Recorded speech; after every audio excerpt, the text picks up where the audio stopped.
নমস্কার। লক্ষ্মী ঝাঁপির আজকের পর্বে রিভিউ নিয়ে বাংলা সিরিয়াল সমাচার তোমাদের সামনে এসে গেছে। তো শুরুতেই যেটা আমরা দেখতে পাচ্ছি যে দীপ তো প্রায় ঘুমিয়ে পড়েছে। তো ঝাঁপের ঘুম আসলেও বলছে না না, আমার ঘুমিয়ে পড়লে চলবে না। দীপের দিকে তাকিয়ে বলছে সারাদিন মানুষটা অনেক ছোটাছুটি করেছে, তাই ও বরং শোক। আর ও কিন্তু একদম চোখ লাগিয়ে বসে থাকে একদম দুয়ারের বাইরেই, আর কন্টিনিউ তার বাবাকে দেখতে থাকে। ওদিকে ইনকা ইয়েকে বলছে, দীপের কাকাকে, করতে পারলেন না তো, কিছু করতে পারলেন না তো? বলছে কি করবো বলো, আমি তো চেষ্টা করেছিলাম, কিন্তু ঝাঁপি চলে আসবে আমি তো বুঝতে পারিনি। বলে ঠিক আছে বেরিয়ে যান, আমার চোখের সামনে থেকে বেরিয়ে যান, আমাকে কিছু ভাবতে দিন। তোর কাকা চলে যায়। এবার ইনকা তো বুঝতে পারছে না কি করবে, যদি ধরা পড়ে যায়। তখন বলছে না না, আমার ধরা পড়লে চলবে না, আমাকে কনফিডেন্ট থাকতে হবে, ঝাঁপির সামনে আমাকে কনফিডেন্ট থাকতেই হবে, তাই বলছে। এদিকে দেখা যাচ্ছে ঝাঁপি বেশ কিছুক্ষণ ধরে বসে আছে, আর হঠাৎ করে দীপের বাবার জ্ঞান ফিরে আসে। জ্ঞান ফিরতেই কিন্তু ঝাঁপি ঝাঁপি বলে, ঝাঁপিমা ঝাঁপিমা বলে ডাকছে। তো ঝাঁপি দেখতে পায়, শুনতে পায়, দৌড়ে কিন্তু দীপের বাবার কাছে গেছে। আর এদিকে কাসাইকে ফোন করে জানিয়েছে যে ওর বাবার জ্ঞান ফিরে এসছে, চট করে যাতে চলে আসে। এদিকে ঝাঁপিকে দৌড়তে দেখে দীপও গেছে ওর বাবার কেবিনে, দেখছে বাবার জ্ঞান ফিরে এসছে, কেমন আছে না আছে জিজ্ঞাসা করছে। আর ঝাঁপি দৌড়ে গেছে ডাক্তারকে ডাকতে। দীপ এদিকে ওর মাকে ফোন করে জানিয়ে দেয় যে বাবার জ্ঞান ফিরে এসছে, তোমরা পারলে হসপিটালে চলে এসো। এদিকে কাসাই বলছে কালকে তো ফোনটা নিয়ে রেখেছিল, ওর অনেক রাত্রে ফেরত দিয়েছে, নীলুকেও নাকি কোনো কিছু সে বলেনি। তাই বলছে আজকে আমি বাবার সাথে দেখা করতে যাবই। এই বলে যেতে গিয়ে নীলু আসে, বলছে নীলু আজকে আমি বাবার সাথে দেখা করতে যাবই, কালকে তো বাড়ির কাজে হয়নি। তখন নীলু বলছে হ্যাঁ ঠিক আছে তুমি যেও, তবে ওই বেলা যেও, এই বেলা তুমি বরঞ্চ মাকে হাতে হাতে সাহায্য করো, আর আমরা তো সবাই যাতায়াত করছি। তো কাসাইয়ের কিন্তু মনটা খারাপ হয়ে যায়। নীলু বলে ওই বেলা আমি নিজে তোমাকে নিয়ে যাব। এদিকে পুরো পরিবারের লোকজন চলে এসেছে। তো ডক্টর চেক আপ করছে, ডক্টরকে জিজ্ঞাসা করছে যে এখন কেমন আছেন উনি। ডাক্তার বলছে এখন উনি একদম সুস্থ আছেন, তবে উইকনেস আছে, রেস্ট নিলেই ঠিক হয়ে যাবেন। তখন দেখা যাচ্ছে দীপের কাকা আসে। তো দীপের কাকা এসেই একদম সঙ্গে সঙ্গে দীপের বাবার পা ধরেছে, আর পা ধরে ইশারা ইশারা করছে যাতে না বলে। আর কাঁদছে, সেই চোখের জলটা ওর পায়ের মধ্যে পড়ছে। তো দীপের বাবা দেখে কিন্তু মুখটা ঘুরিয়ে নেয়, আর বারবার করে ওর কাকা যে ছুরি মেরেছিল সেই কথাটা কিন্তু মনে মনে ভাবতে থাকে। এদিকে ইনকাও এসে কিন্তু এক কর্নারে দাঁড়িয়ে আছে। এবার ঝাঁপি ঢুকেছে, বাবা তোমার জন্য পুজো দিয়ে এসেছি। দেখছে যে ওর কাকা নাটক শুরু করে দিয়েছে এসে। তো ঝাঁপি মুখ ঘুরিয়ে নেয়। তো বলছে বাবা তোমার জ্ঞান ফেরারই অপেক্ষায় ছিলাম।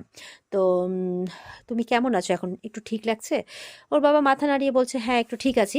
আর এবার বলছে তাহলে এবার বলো তো, যে কালকে সকালবেলা তোমাকে ছুরিটা কে মেরেছিল? দীপের বাবা চুপ করে গেছে।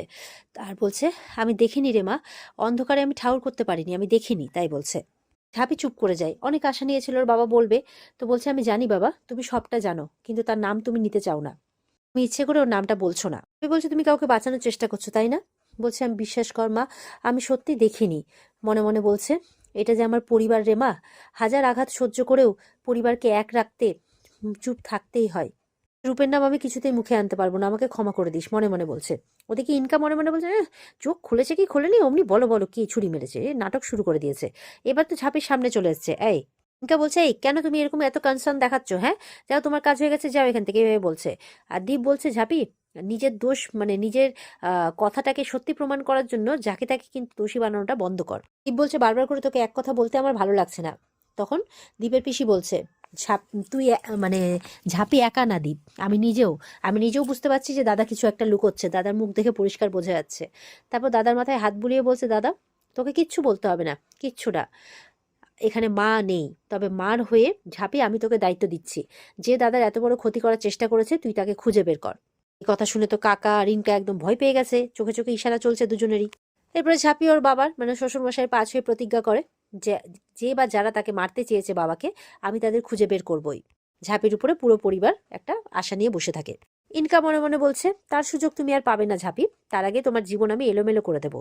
এবার দীপ ডাক্তারকে জিজ্ঞাসা করছে যে বাবাকে কবে ডিসচার্জ করা হবে। বলছে আরেকটু অবজারভেশনে রাখি, কালকে দুপুরের মধ্যে নিয়ে যেতে পারবেন। দেখা যাচ্ছে যে এবার দীপরা ওর বাবাকে ডিসচার্জ করিয়ে বাড়িতে নিয়ে এসছে, সবাই মিলে এসছে। এবার ওর বাবা না ঝাঁপিকে খুঁজছে, ঝাঁপি কিন্তু চৌকাটের উপরে দাঁড়িয়ে আছে। তো বলছে বাবা আমার এই বাড়ি চৌকাট পেরিয়ে আসা হবে না বাবা।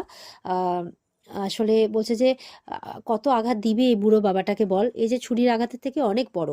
তখন ঝাঁপি বলছে আত্মসম্মানের আঘাত যে তার থেকে অনেক বড় বাবা, তোমার ছেলে যে আমার জায়গায় অন্য মেয়েকে নিয়ে এসে আমার আত্মসম্মানে আঘাত করেছে, ও যতক্ষণে সরি না বলবে আমি এই বাড়ির চৌকাট ডিঙিয়ে আসবো না। তখন দীপ বলছে না বাবা, ওর পক্ষে এই বাড়ির চৌকাট ডিঙিয়ে আসা সম্ভব হবে না। তো ঝাঁপিকে বলছে দোষ করলি তুই, ভুল করলি তুই, আর সরি বলতে হবে আমাকে? তো না রে, আমি সেটা পারবো না। ঝাঁপি বলছে ঠিক আছে, এখানেই তাহলে আমাদের সম্পর্কের রীতি হলো, তাই বলছে। তো ওর বাবা তো খুব কষ্ট পাচ্ছে, দীপের বাবা। দীপের মানে মা তো খাই খাই করছে যে দেখছো দেখছো কেমন করে বলছে, বাবার নাকি ওকে সরি বলবে, দেখছো এইভাবে বলছে। তো ইনকা তো মনে মনে হাসছে, পিসিমণি চাইছে যে ঝাঁপি ভেতরে আসুক, কিন্তু দেখছে ঝাঁপির আত্মসম্মান অনেক বেশি, তাই ও ভেতরে আসবে না। তো এবার দীপের কাছে একটা ফোন আসে যে ব্যাংকে নাকি কিউআর কোড নিয়ে কি সমস্যা হচ্ছে, ব্যাংকের ম্যানেজার ফোন করেছে। তো নীলু আর দীপ দৌড়ে চলে যায়, সঙ্গে ঝাঁপিয়ে যায়, সবাই তো একই ব্যাংকের মেম্বার এখন, সবাই দৌড়ে চলে যায়। আর এদিকে ইনকা বলছে যাও না যাও, এবার হবে আসল মজা, না জানি কি করেছে, এবার বোধহয় ঝাঁপিকে কোনো রকম ভাবে ফাঁসানোর প্ল্যান করেছে। এবার ঝাঁপিরা সবাই দৌড়ে ব্যাংকে গেছে, দেখছে কয়েকজন লোক ভিড় করেছে, মানে 3 জনের অ্যাকাউন্টে, মানে যে কিউআর কোডের সিস্টেম লাগানো হয়েছে ব্যাংকের মধ্যে, সেই কিউআর কোডে কেউ 20,000, কেউ 15,000, এইভাবে বিভিন্ন জন বিভিন্ন টাকার ট্রানজেকশন করেছে, কিন্তু কোনো টাকা তাদের অ্যাকাউন্টে ঢোকেনি। তারা যখন অ্যাকাউন্ট চেক করেছে দেখছে তাদের অ্যাকাউন্ট ফাঁকা। কি করে সম্ভব, কি করে হতে পারে, আপনারা ব্যাংকে জালিয়াতি করেছেন, হ্যান ত্যান, এইভাবে বিভিন্নভাবে একদম তোড়জোড় শুরু করে দিয়েছে। তখন দীপ, ঝাঁপি সবাই মিলে বোঝাচ্ছে যে দাঁড়ান দাঁড়ান, কোনো একটা মিসআন্ডারস্ট্যান্ডিং হয়েছে, কোনো একটা টেকনিক্যাল ইস্যু হয়েছে মনে হয়, আপনাদের 3 জনের অ্যাকাউন্টের প্রবলেম, তো আমরা বলছি আপনাদের টাকা পাইয়ে দেওয়ার পুরোপুরি চেষ্টা করবো, আপনারা চিন্তা করবেন না। বলে না না, ও টাকা আর পাবো না, আপনারা জালিয়াতি করছেন, জালিয়াতি করছেন, টাকা কোথায় যাচ্ছে কে জানে, এরকম ভাবে বিভিন্ন প্রশ্ন করছে। তো দীপ বলছে দেখুন এখানে প্রায় 20-25টা দোকানে না মানে কিউআর কোড লাগানো হয়েছে, তাহলে যদি প্রবলেমই হতো আমরা কেন লাগাতাম বলুন তো, আপনাদের এই কটা টাকা মেরে আমাদের কি লাভ হবে। ওমা, এবার দেখা যাচ্ছে যে একদম যতজনের দোকানে লাগানো হয়েছে সবাই চলে এসছে একদম ব্যাংকে, সবার নাকি একই সমস্যা, সবার অ্যাকাউন্ট ফাঁকা, এত ট্রানজেকশন করেছে তারা, কিন্তু এরকমটা হয়নি। বলছে কি দরকার ছিল, আমরা তো ভালোই লেনদেন করছিলাম ব্যাংকে এসে, কিউআর কোড লাগানোর আপনাদের কোন দরকার পড়েছিল। এইরকম ভাবে কিন্তু শুরু হয়ে যায় তোড়জোড় করা, একদম ব্যাংকে ভিড় লেগে গেছে। তখন দীপ বলছে আচ্ছা ঠিক আছে, দাঁড়ান দাঁড়ান, আপনাদের সমস্যা হচ্ছে, তো সমস্যা হচ্ছে, দাঁড়ান একটু চেক করি। তো এক এক করে চেক করা হচ্ছে, দেখছি ও মা সত্যি তো, মানে কোনো টাকা পয়সা তাদের অ্যাকাউন্টে নেই। এবার তো তারা বলছে ব্যাংক জালিয়াতি করছে, জালিয়াতি করছে। দীপ বলছে দেখুন এটা যথেষ্ট বিশ্বস্ত ব্যাংক, কারোর সাথে কোনো কিছু হবে না, নিশ্চয়ই কোনো রকম কোনো প্রবলেম হচ্ছে, কিন্তু কেউ শুনছে না। এবার দীপ বলছে দেখি দেখি কিউআর কোডগুলো দেখি, কিউআর কোডগুলো দেখি। কিউআর কোড চেক করে কিন্তু, মানে ওরা বুঝতে পারে কিউআর কোডে কোনো সমস্যা আছে, সেটা চেক করে কিন্তু সবাই অবাক, মানে দীপ অবাক। ঝাঁপি বলছে কি ব্যাপার, এই চুপ করে গেল কেন হঠাৎ করে। তখন দীপ বলছে দেখি দেখি সবার কিউআর কোডগুলো দেখি। ওমা, চেক করে দেখে যে আরেকজন লোক মানে নিয়েছে, দেখি দেখি কি সমস্যা কি সমস্যা, মানে ব্যাংকেরই লোক, দেখছে প্রশান্ত মিত্র, মানে ঝাঁপির বাবার অ্যাকাউন্টে সব টাকাগুলো ঢুকছে। ঝাঁপি তো শুনে অবাক, কি কি বলছো এসব, মানে অবাক, দীপও জাস্ট অবাক, এটা কি করে সম্ভব, কি করে হতে পারে।